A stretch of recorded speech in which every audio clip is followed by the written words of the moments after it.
آپ نے اسپریچول اپلفٹمنٹ کی بات کی کہ انسان کو اسپریچولی اپنے آپ کو اپلفٹ کرنا ہے.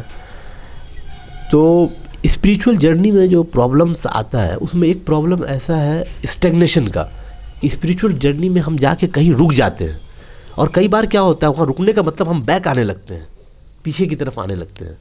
جو ہم نے جرنی طے کیا اسپریچولی, ہم ایک جرنی طے کر رہے ہیں, کبھی تو لگتا ہے کہ اپنا ایمان کا لیول بہت ہاوی ہے, اب جو ہے کوئی نمازیں نہیں چھوٹیں گی اور کوئی اس طرح کا نہیں, دعویٰ بھی کرنا ہے, سب کچھ کرنا ہے. پھر کچھ ٹائم کے بعد دنیاوی معاملات میں پڑھنے کے بعد ایسا ہو جاتا ہے کہ وہ اسپریچول جو گراف ہے ایسا لگتا ہے کہ سڈنلی 2 مہینے بعد نیچے گر گیا ہے.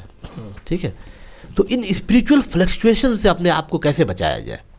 دیکھیے, یہ جو اسپریچول فلکچویشن ہے یعنی روحانیت کے گراف کا اوپر اٹھنا اور پھر نیچے گر جانا, یہ ایک نیچرل فینومینن ہے, یہ ہر آدمی کے ساتھ ہوگا.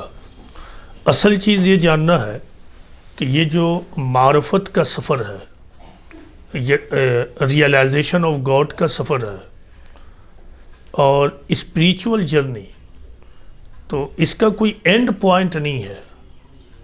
جیسا کہ میں نے عرض کیا کہ اسلام میں اسپریچولیٹی ڈپینڈ کرتی ہے کانٹمپلیشن پر.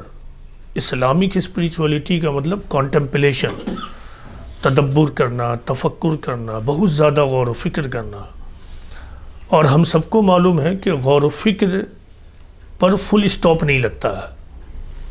تو پہلا کام یہ ہے کہ بنیادی طور سے یہ جاننا ہے کہ روحانی ترقی کا معاملہ ایک درخت کی طرح ہے. جس طرح ایک درخت سیڈ بونے سے کے دن سے لے کر اپنے اینڈ ڈے تک مسلسل گروتھ کرتا ہے, جب اس کی ہائٹ کمپلیٹ ہو جاتی ہے تو اس کے بعد بھی پتیوں کا نکلنا, جھرنا, فلاورز کا نکلنا, پھل کا آنا, یعنی پوری لائف مسلسل یہ پروسیس چلتا رہتا ہے. تو یہی معاملہ دراصل روحانی ترقی کا ہے کہ روحانی ترقی کا معاملہ درخت کا ہے. تو درخت کی جس طرح آدمی سیوا کرتا ہے, ایک درخت کو زندہ رہنے کے لیے کیا کرنا ہوتا ہے, ایک درخت کو زندہ رہنے کے لیے مسلسل زمین سے واٹر اور منرلز کو لینا ہے, انوائرنمنٹ سے آکسیجن اور سن لائٹ کو لینا ہے. یہ مسلسل اس کو کرنا اگر اپنی لائف کو بچانا ہے. ٹھیک اسی طرح اگر کسی آدمی کو اپنی روحانی زندگی بچانی ہے, روحانی زندگی کے گروتھ کو برابر جاری رکھنا ہے اور اس کو مینٹین رکھنا ہے, تو لازمی طور پر ضروری ہے کہ وہ غور و فکر کے پروسیس کو جاری رکھے. اور نمبر 2, اپنا محاسبہ کرتا رہے. محاسبہ کیا ہے؟ محاسبہ کا کام ہے چیک اینڈ بیلنس کرنا. آدمی ایک مقام پر پہنچ کر اس سوچ پہ پڑ گیا کہ میں تو اب عابد ہو گیا, میں نے روحانی اعتبار سے اپنی ترقی کر لی, لیکن محاسبہ نے اسے بتایا کہ دیکھو یہ مسٹیک ہے, تم نے یہاں خامی کر دی ہے.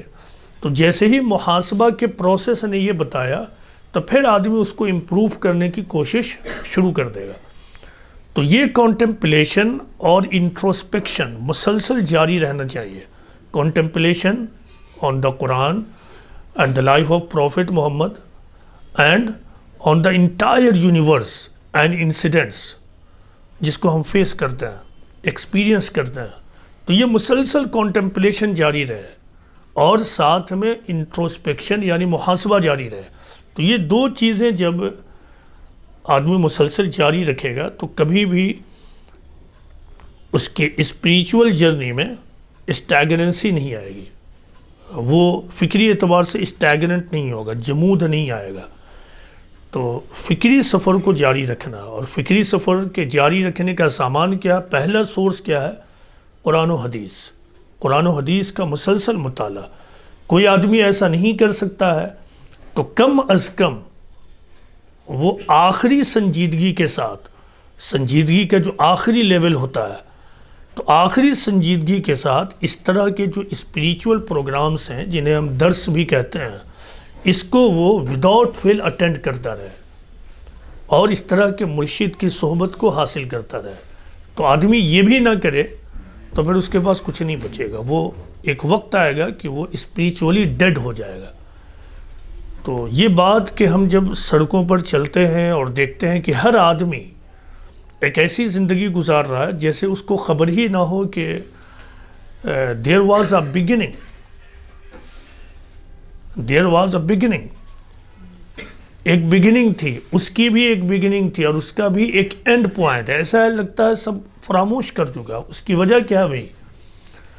نہ تو وہ غور و فکر کر رہا سنجیدگی سے اور نہ ہی انٹروسپیکشن کر رہا. نتیجہ یہ ہے کہ ہر صبح اور ہر شام اس کی ایک جیسی ہے اور اسٹیگننٹ ہو چکی ہے. تو سب سے بڑی موت کسی انسان کے لیے روحانی موت ہے. اور روحانی موت کب ہوگی؟ جب آدمی غور و فکر چھوڑ دے، ریفلیکشن اینڈ کانٹمپلیشن چھوڑ دے اور انٹروسپیکشن چھوڑ دے. جو لوگ کانٹمپلیشن ڈائریکٹ قرآن و حدیث پہ نہیں کر سکتے، اور ہر آدمی نہیں کر سکتا ہے، ہر آدمی کے لمیٹیشنز ہیں، تو پھر کیا ہے، آدمی ایسے کلاسز کو اٹینڈ کرے انتہائی سنجیدگی کے ساتھ.